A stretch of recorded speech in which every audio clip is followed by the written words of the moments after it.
Hello, everybody. Welcome back to another episode of Gaming the System, the Feminist Gaming Podcast, where we three intersectional feminists examine gaming through a feminist lens. Today, this is our first session back after meeting each other in person for the first time, and our first ever in person in front of an actual audience of actual living, breathing people live show podcast in Cardiff that we did 2 weekends ago. That live podcast is now available to watch on YouTube and listen to on any of your podcasting platforms you want to have a listen. I think that we comported ourselves very well and had a very, very good episode. But we will get onto that as the topic of this session is the entire massive, insane ordeal of the show, what went into it, and how it happened. I think actually a good place to start, I just remembered like how we ended up getting onto the show. And it was in March that I was just thinking, it'd be nice to do a live show at some point. It wouldn't be too much of a big deal. And so I just Googled gaming conventions and just picked out a few and sent and just spammed out a load of applications. And then in April, got a reply saying, do you want to do this? I said, yeah, that's ages away. I'm sure it won't be too much of a big deal. It's only Cardiff. I've been to Cardiff before. It'll be fine. And yeah, then we had a quick chat, and then we agreed that was the one we were going to do. And that was in April. And so this was nearly 6 months in the making. And we're here 2 weeks after it, having pulled it off. And it feels like that's an absolutely insane thing for us to have achieved. So part one, that's the 6 months leading up to it. We all came from different areas of the country at different times. I want to go through what each of our journey from stepping out of the front door to arriving in Cardiff. What was that like for the two of you? Long. I was coming from Surrey, so wheeled myself. Well, not I say wheeled.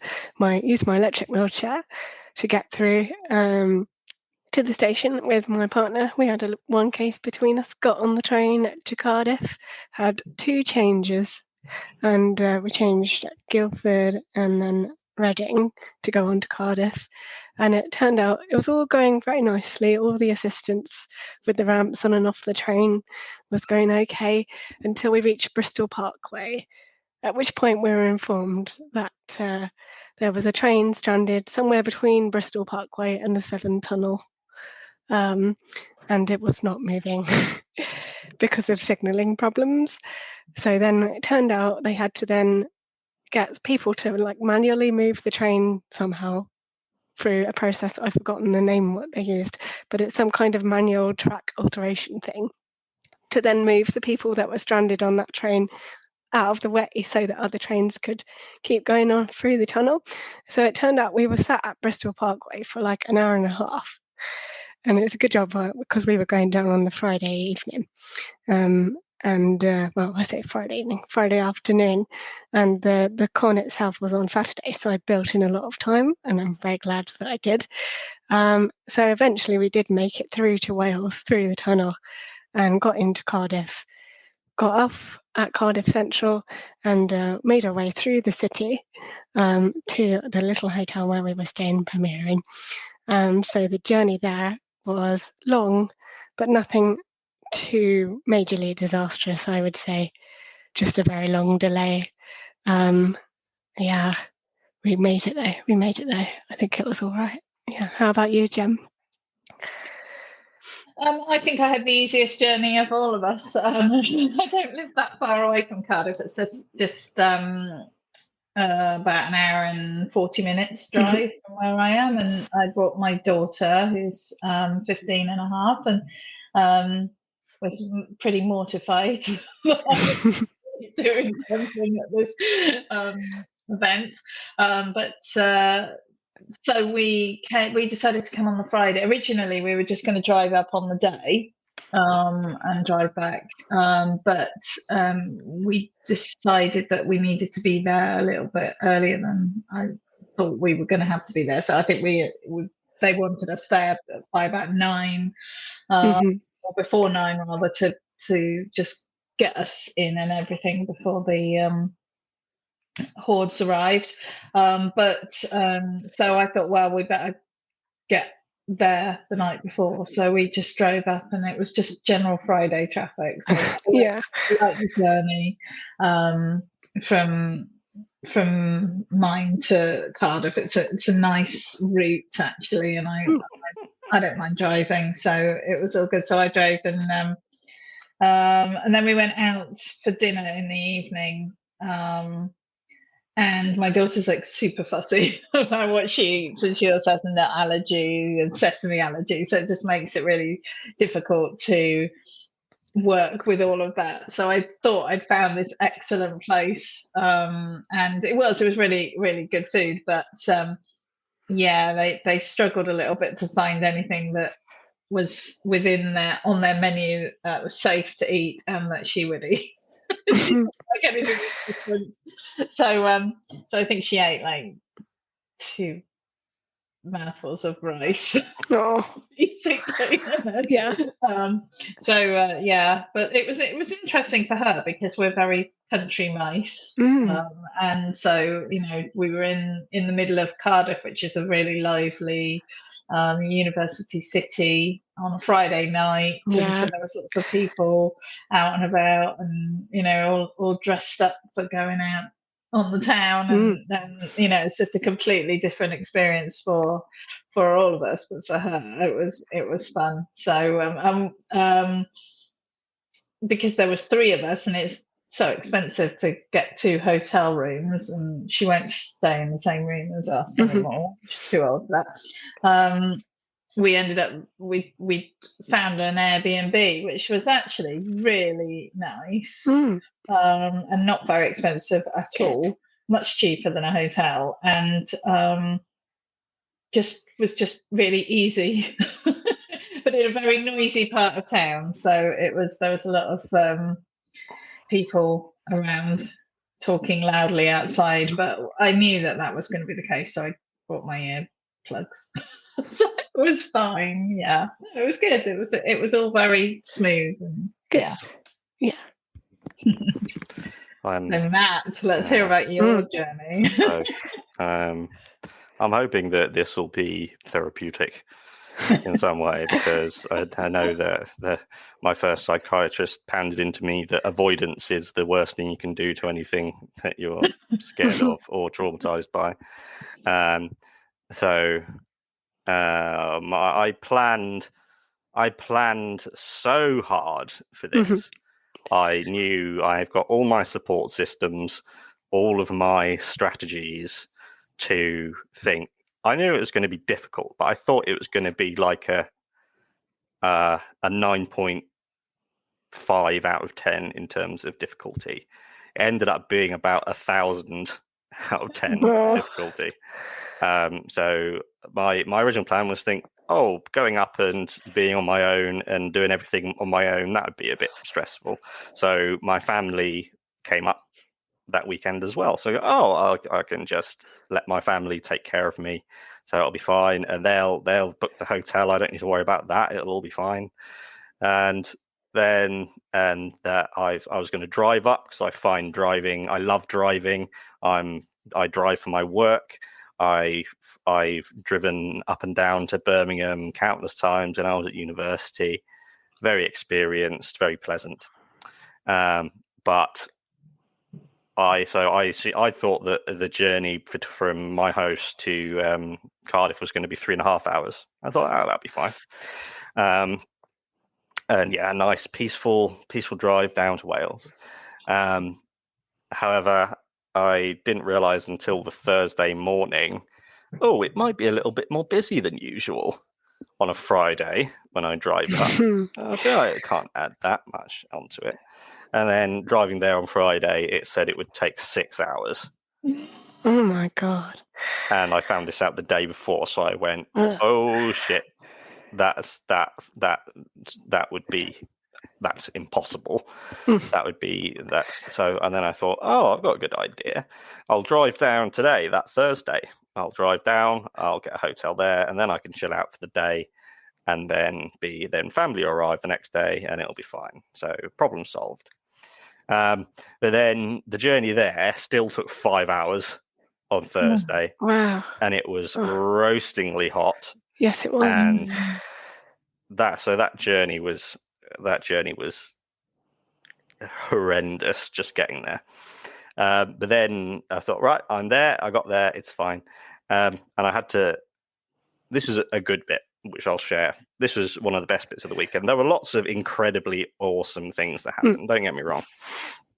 It was just the ordeal that was around it that made it incredibly difficult.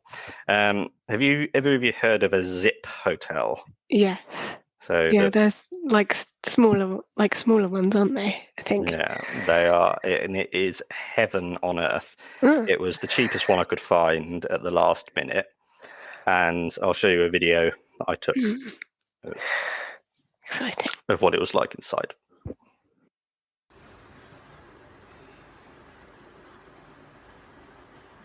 That's the wrong video.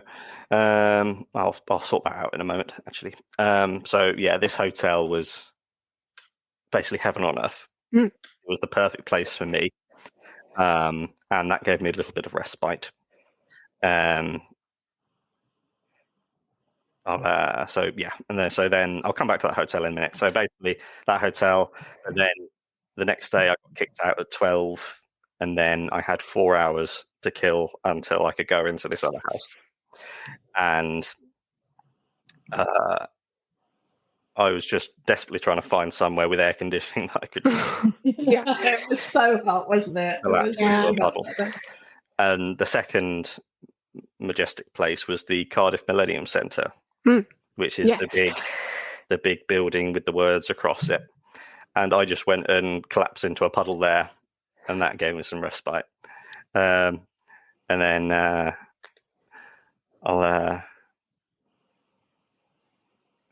then basically went from there to the Airbnb house we had. But this was literally a carpet, one massive carpet, and it was made for the most horrifying night in a place that I've ever spent. It was fucking biblical. The heat of it, just the absolute heat of it. And so the night before, because it was, even though this zip hotel, it had air conditioning that actually functioned, the best air conditioning I've ever experienced. I still didn't get much sleep because it's a strange place. Yeah. And so I got about 4 hours sleep that night, then about 3 hours sleep on Friday night. And I need my sleep. I seriously, that was the first thing my psychiatrist said, right, this is the priority we need to sort out. That's how important he knows that sleep is for me. And then the following morning, after not having slept, I thought, I cannot be in this house anymore.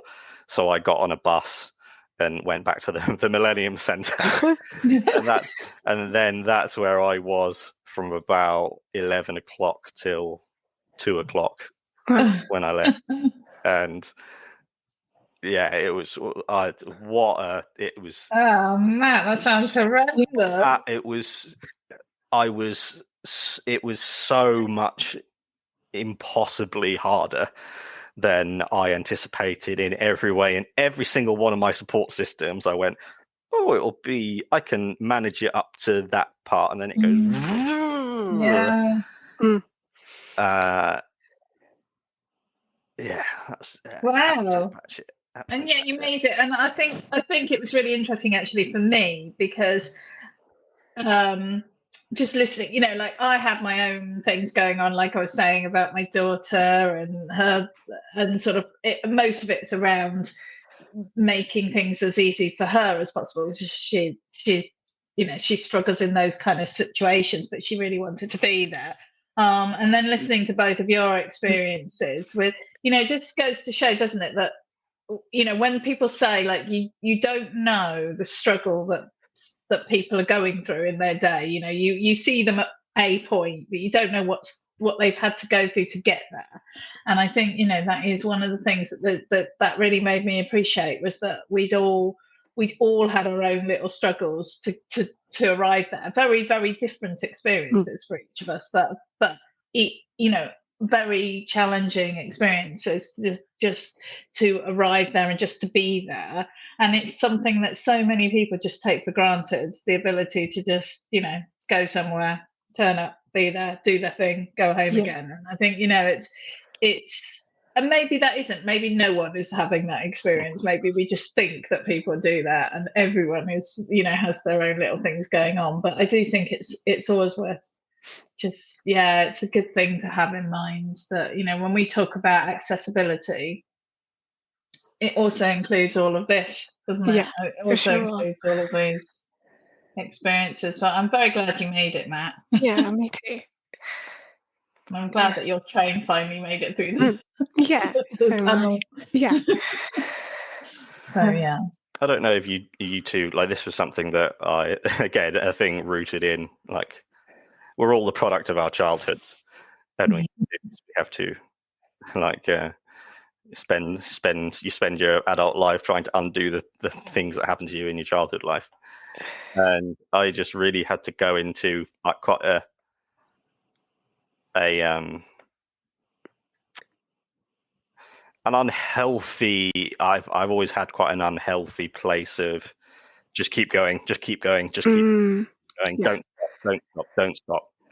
And that was, I had to sort of tap into that over the weekend, because the thing that it was all about, that was the only thing that mattered, was doing the show. That was I'll just hold it together. I'll hold it together through that, with everything coming through. So not doing it wasn't an option, which was, that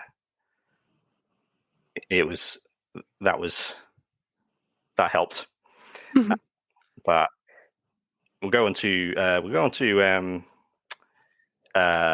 so I arrived at the show quite late compared to you two.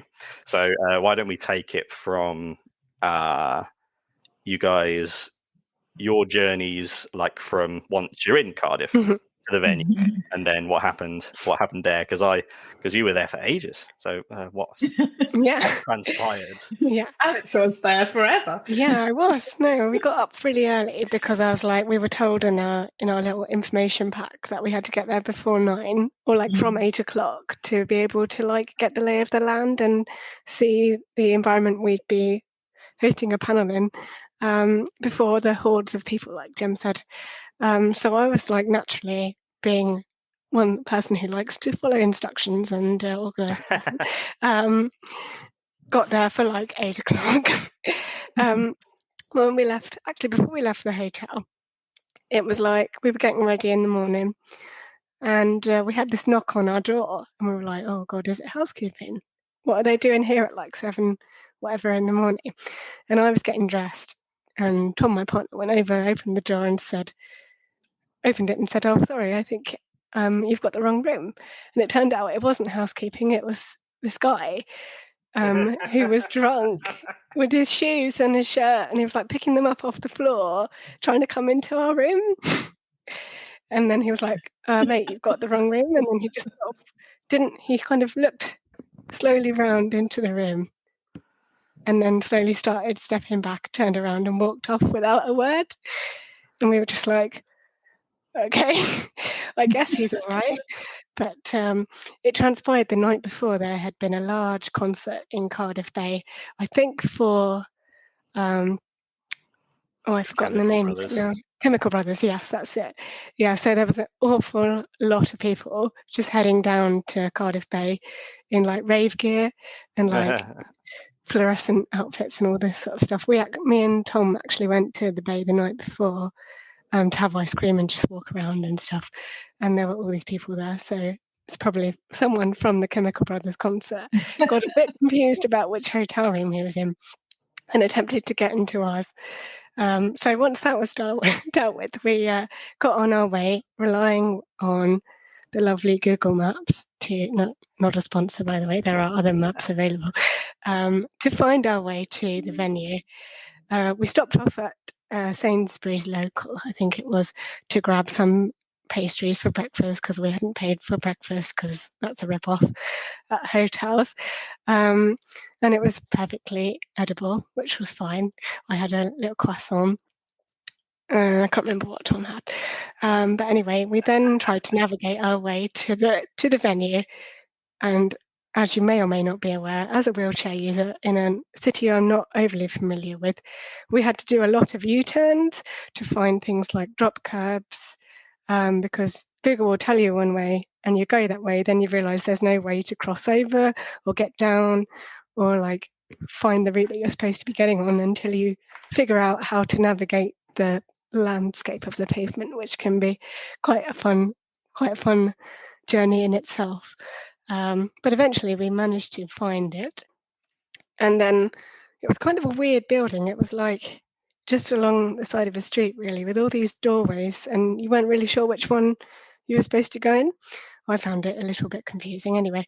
So we just entered one that said Student Union, went round the corner and found a security lady in a blue shirt and said, "Oh, we're here for the Anime and Gaming Con. Do you know where we need to go?" And she said, "Oh, yes, the lift's just through there. And you head up to the like first floor or second floor or wherever." So we found the lift, and the lift was definitely usable, but as long as it was only like one wheelchair user in there at a time, because it was so small that you couldn't physically turn around in it. So it was one of those where I had to go in and then slightly maneuver to allow space for Tom to get in at the same time, press the button, head on up, and find chaos. Frankly, is probably the word to describe it. They were trying their best, I think, and they're probably working with not a lot of information, but it was a lot of very nerdy young people who didn't seem to know what was going on. Went up to them and said, "Oh, we're here from Gaming the System, and we want to pick up our wristbands, and can you show us where we're doing the panel?" So eventually they then had to get a tablet with the list of people on because they didn't have a list of people, found us, gave us wristbands, and I said, "Oh, could you show us where the panel room is?" "Oh, you'll need a card to access that because the door's locked and they haven't opened it yet. We've asked them to, but they haven't done it. Could you come back after 9:00? So we were like, "Okay, right then." Well, that was the waste of an early start. We'll head back downstairs to that nice looking coffee shop and have an extra breakfast while we wait. So we got a lovely table and had extra breakfast. I had a hot chocolate and a little pastry, and Tom had a pastry and a coffee. And we had the place to ourselves, which was nice. And kind of just people watched until Jem turned up. And I can't remember exactly what time you arrived, but it was getting gradually busier and busier as the morning wore on. So yeah, I'll leave it with Jem. Yeah, so we turned up at about just after 9, I think. So we'd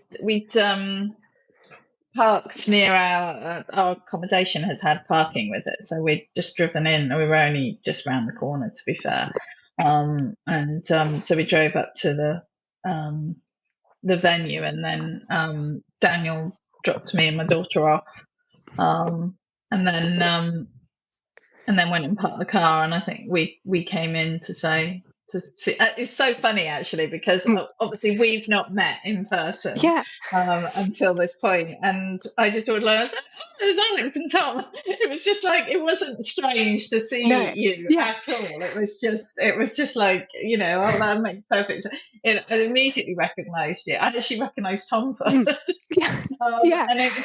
it was just. I've met quite a lot. I've had this experience quite a lot of times in my life. I have met quite a lot of people that I've known for a long time online, and not met in person. And so so often it just feels like it takes a minute for you to just feel like, yeah, it's that person that I've been talking to all this time. So it doesn't feel too weird or anything. So yeah, it was just really nice. And it was I agree with you completely. It was very confusing as to how to get in, and actually we ended up in the theatre next door to start off with, and they were like, no, it's, you want the student union, it's next door along. So it wasn't very clear where they were. And actually in the end, I think that that where we went in was a lower ground floor, and then there was another floor upstairs, which is where we had to go up and get our bands and everything. And again, after we'd said hello to you guys, we went upstairs to get our bands, and they were still in a state of chaos up there, and they just sort of handed me. I mean, I bought tickets for my daughter and Daniel, and they still handed me handed me us all the free one, you know, the ones for us being there. So yeah, it was very chaotic, and I don't think it didn't feel very I didn't feel like they sort of I didn't feel like we were treated as anyone differently from anyone who went, which is fine. I wasn't expecting like a greenery. I was expecting a bit more of a welcome. I don't know, or just a bit more sort of like, yes, we've got you. We know this is where you're going to be. This is where you need to be there. So, but I know that these things are usually chaotic. It was a really interesting venue, and as you said, it's on multiple floors. So that made life a little bit challenging, and as the day went on, they did some weird one-way system, which just made it even more confusing. And just everyone, I think we all got lost at some point. I think you were probably, I mean, I know you had like lots of delays in the lifts, but I think you were probably better off going down in the lift and trying to navigate your way through the weird system that they had. But it was cool. Student union. Cool, so they had some amazing things there, didn't they? And they had a really nice shop on the ground floor. Like they had this cafe that we spent quite a lot of time in throughout the day, mainly because it had amazing aircon. And it was still baking. And I was just so amazed by all these people walking around in their costumes in that heat. But also it's very quiet all day, and but they also had a very cool noodle shop selling all sorts of like ramen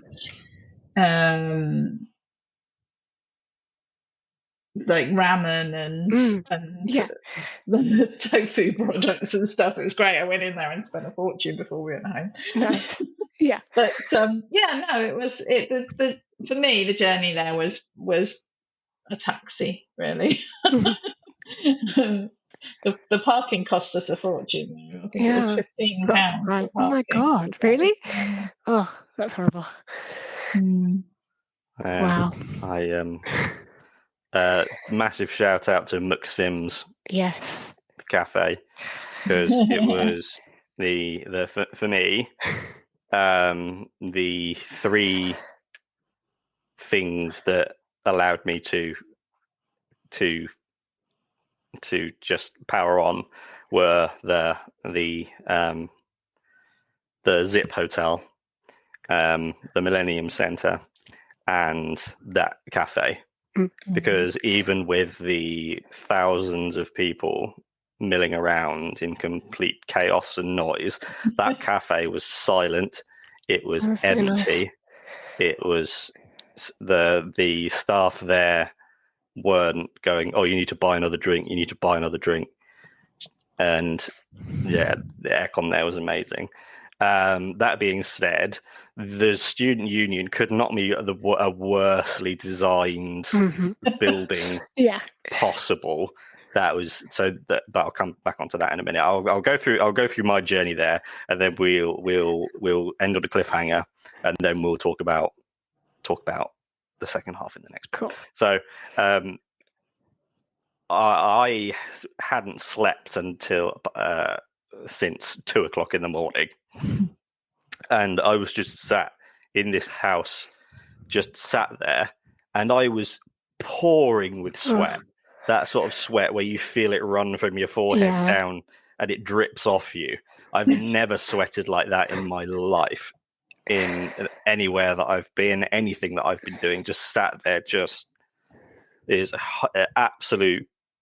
It was the worst place and night that I have ever experienced in my life. Wow.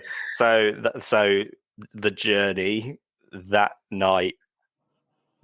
So that was like the 1,000 out of 10 scale. So 2 of those things, and not being able to sleep. So all these things, I think, if just one of these things had happened, I might have been able to handle it. Like think, oh, I've got a plan for this, and my plan helped. Whereas everything was just blown out of the water.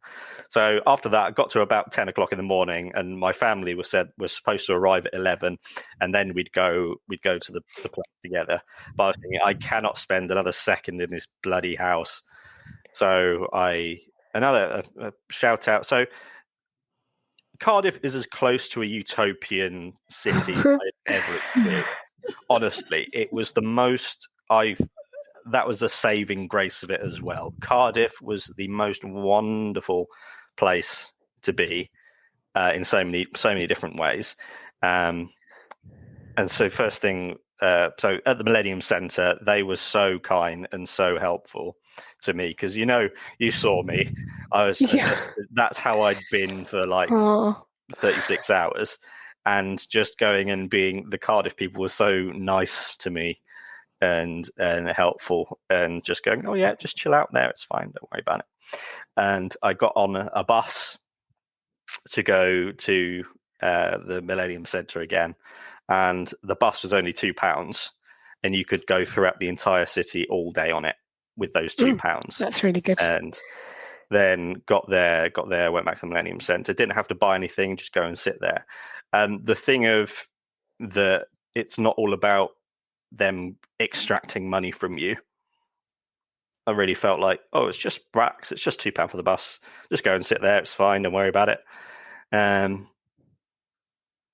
so I really liked that about Cardiff.